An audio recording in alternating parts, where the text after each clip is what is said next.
They find his body in a bag, in the bathtub. The bag was padlocked shut and the key was in the bag, under the body. Police concluded that it was nearly impossible for him to lock himself in the bag.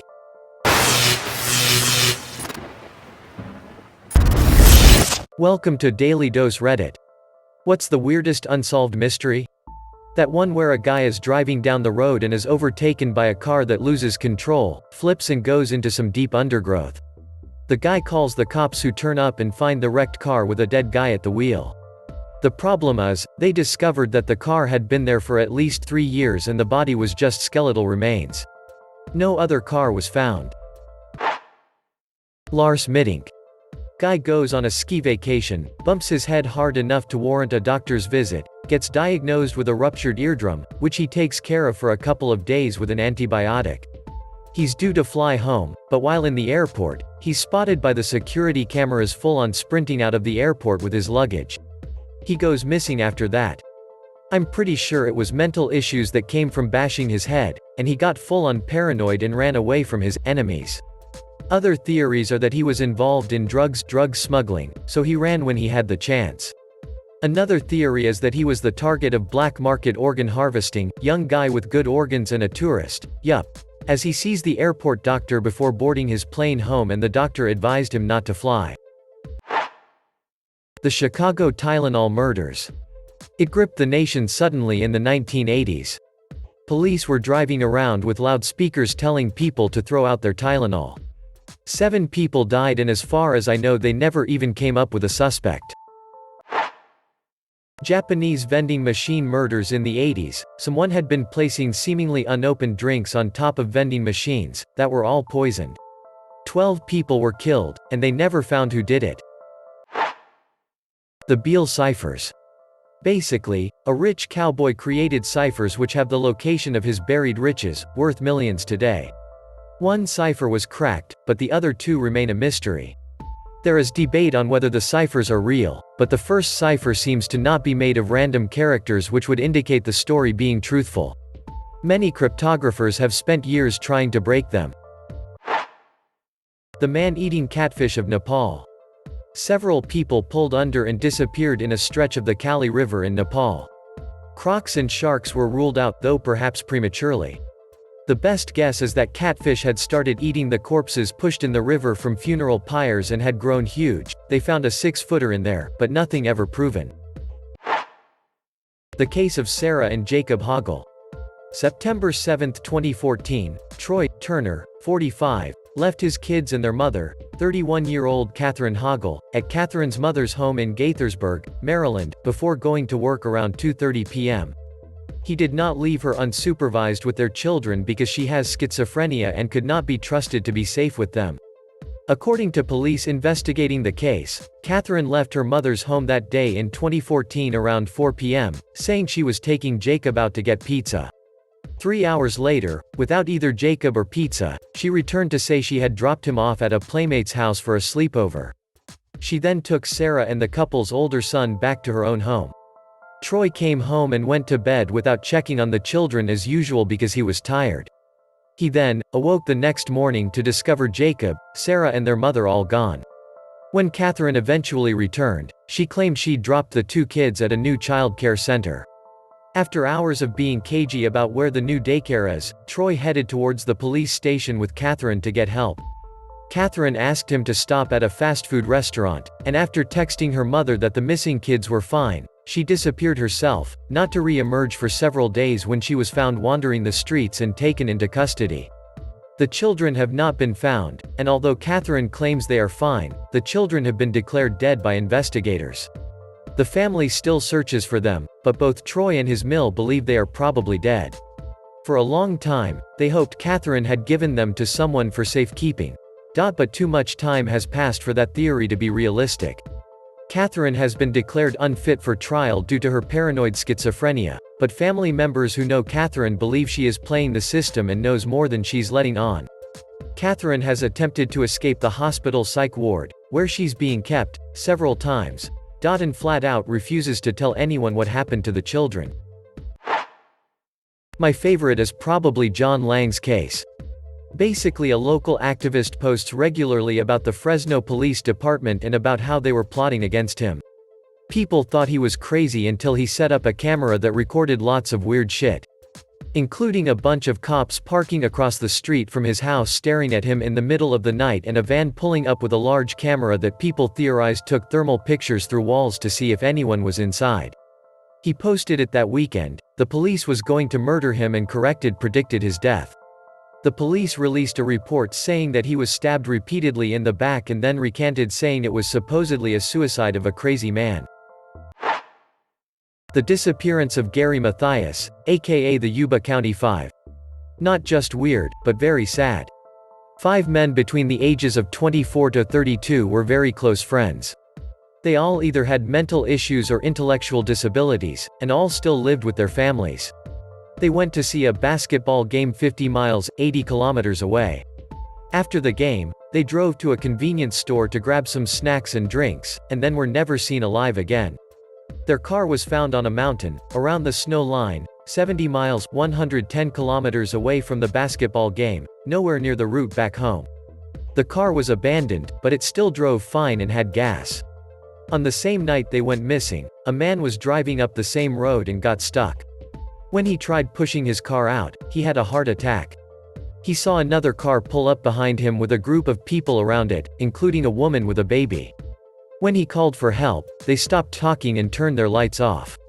Later on, he saw people walking around with flashlights. When he called for help, they again turned their lights off. This all happened in February. In June, the first of the bodies were found. One man, Weiher, was found in a ranger's trailer 20 miles, 31 kilometers from the car. He had lost almost 100 pounds, and the growth of his beard suggested he'd been alive in the trailer for up to 13 weeks before he starved to death. The trailer had matches, things for burning. It had heavy clothing to wear. It had enough food for all 5 men to survive on for a year. It had heating that was never turned on. Bones of 3 of the other men were eventually found around the trail leading from the car to the trailer. They are believed to have died of hypothermia. Though Gary Mathias's shoes were in the trailer with Weiher, suggesting he was there at some point, and Weiher had been tucked into bed, so someone else was with him, his remains were never found. Nobody knows why they were even on that road to begin with, let alone why they would abandon their car instead of just driving back down the road, or why, once they got to the trailer, they didn't use any of the supplies to stay alive. The Green Children of Woolpit. It's from the 12th century. 2 green-skinned children appeared at the bottom of a wolf trap near a town. They spoke no known language and would eat nothing but peas still in the pod. They were a boy and a girl. Eventually the boy died, but the girl flourished and learned English. She claimed that they had come from somewhere underground called St. Martin where the sun never shone. Mortis.com. It was a mysterious website that simply showed a login page, prompting members to type a username and password. Nobody knew what the site was for, and hackers and decoders on 4chan attempted to crack the password username to no avail. They did, however, find out the website hosted a huge amount of data, and traced its origins to a man named Tom Ling, who hosted other bizarre sites, such as Cthulhu.net, which simply said, "dead but dreaming." For reasons unknown, the FBI took Mortis.com down, and the question still remains what the website hosted, and why it was so important that the feds got involved. In 1979, 5 guys in Hawaii went fishing in a small Boston whaler boat. A freak storm happened and they were never found. Case closed, right? About 10 years later, 2,000 miles away, on a deserted island they found the boat. Next to it was a pile of rocks with a makeshift cross.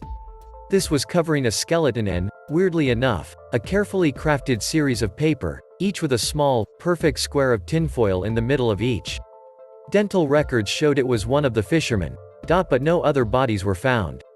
And where it gets really weird is that the same island had been surveyed by the government the year before. No boat and no body was there at the time. Which means the boat, and someone who buried a body, would have to have ended up there within about a year. So where were they for 10 years until they reached that island? Where are the other men? Who buried the body? What did the papers with foil mean? The mystery of the Voynich manuscript is interesting. Basically, it's an old folio codex written during the Renaissance that, while clearly written in some language or code, is not only completely unique to that one book but also still has not been cracked to this day. It's also got a lot of pretty bizarre illustrations that actually make the decoding more confusing, as they seem to have little to no bearing on the text. Plus, there are random bits of text that seem to be doodle-like notes, unconnected with the rest of the work. What's also confusing is that while it is not a known language, the manuscript is far too long for it to make sense as a code. After all, codes are usually used to hide information.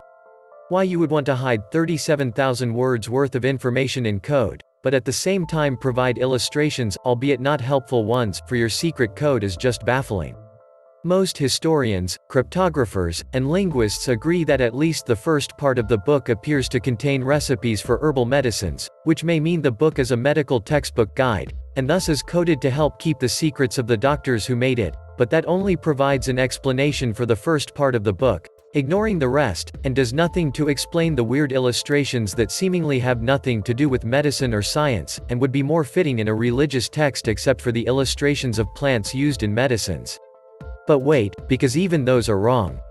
Most of the plant illustrations are fusions of multiple different plants, taking the roots from one plant, drawing the stem of a totally different one onto it, and finishing it off with yet a third plant's flower. Really, really weird. The wife of Scientology leader David Miscavige has not been seen in 11 years.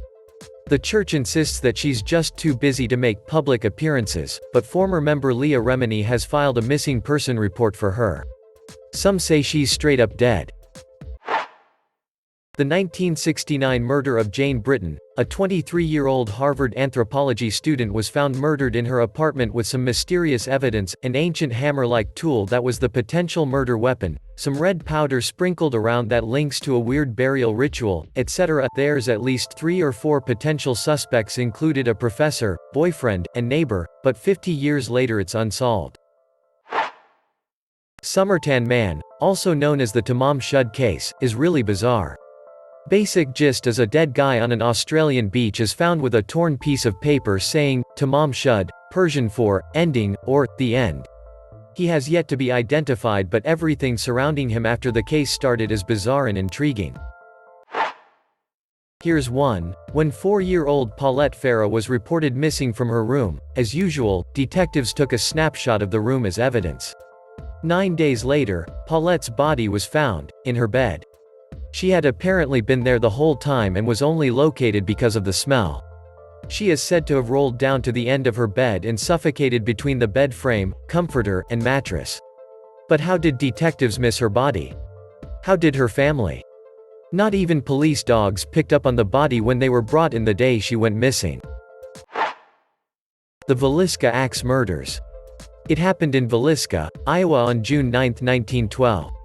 All 8 members of the family was murdered with an axe, and to this day no one knows who did it. It still remains an unsolved crime in the heart of the Midwest.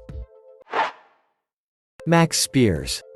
A conspiracy theorist who dabbled in the paranormal and extraterrestrial, Spears became engulfed in the otherworldly prop to his death. He visited Poland to speak at a conference and began displaying strange, drug-like symptoms. While at a friend's house, his mom in England received the text briefly stating that he had gotten into some bad stuff, and if he died she needed to investigate it. Later that day, Spears passed out on the sofa of the house and vomited 2 liters of a strange black goo. Paramedics found him unresponsive and announced him dead at the scene. Polish authorities, officially, and rather stealthily pronounced his death the result of natural causes, without even performing an autopsy. The FCO of Britain is currently struggling to launch an official inquest into what actually caused his death. TLDR. A conspiracy theorist mysteriously vomits black goo and dies hours after telling his mom that he is in danger and asserting she investigates his death.